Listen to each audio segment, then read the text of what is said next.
everyone. Welcome back to another episode of Day to Day, the podcast where we explore the joys and challenges of everyday life.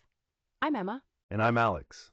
Whether it's personal growth, navigating relationships, or just tackling the chaos of the day, we're here to talk about it all and hopefully help you along the way. So grab your coffee, tea, or whatever keeps you going.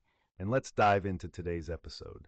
So, have you ever had one of those moments where you're all set to do something, you're in your zone, and then someone comes along and disrupts everything? Oh, you mean like when I've meticulously planned my lunch break and suddenly a coworker swings by with totally different plans? Definitely. It's all about that order sensitivity thing, right?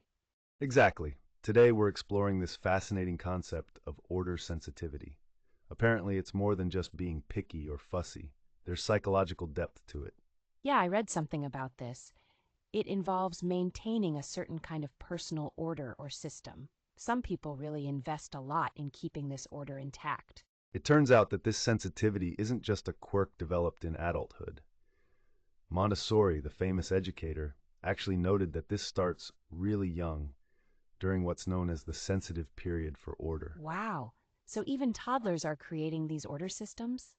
That explains why kids might have a meltdown if you try to change their storytime routine or move their toys. Precisely.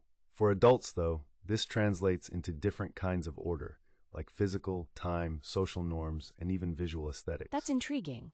I've seen people really particular about space, but I didn't realize it also involved time, like those friends who freak out over being 5 minutes late. Or those who just can't handle a messy desk. Interestingly, everyone's system of order is influenced by their personal experiences, upbringing, and even values. Which is why some folks might crack under the pressure of a disordered environment, while others thrive creatively in such settings. Correct.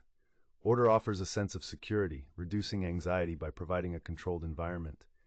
It can really lower cognitive load, too. Oh, so like turning daily routines into automatic responses. People often mention Steve Jobs wearing the same outfit daily to cut through decision fatigue.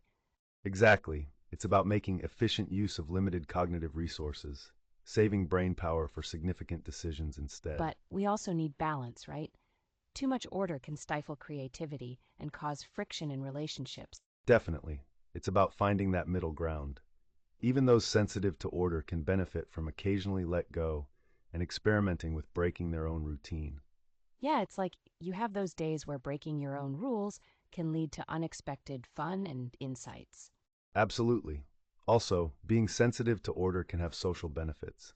Remember the accounts of people looking out for safety violations or reminding others to follow basic norms? Right, like in communal spaces where maintaining order means everyone has a better experience. People might see it as picky, but it's often for the greater good.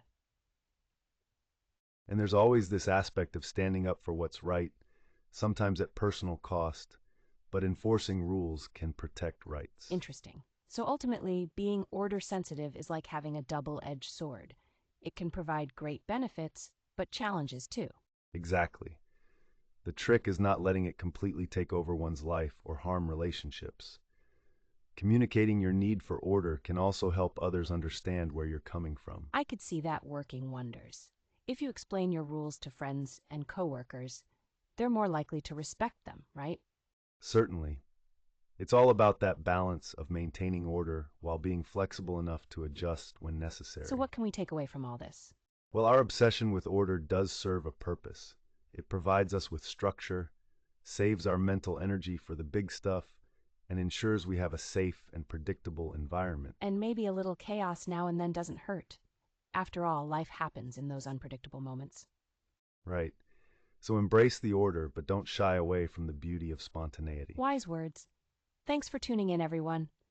Keep observing your own sense of order and maybe step out of it now and then to see what happens. And as always, stay curious, folks. Until next time.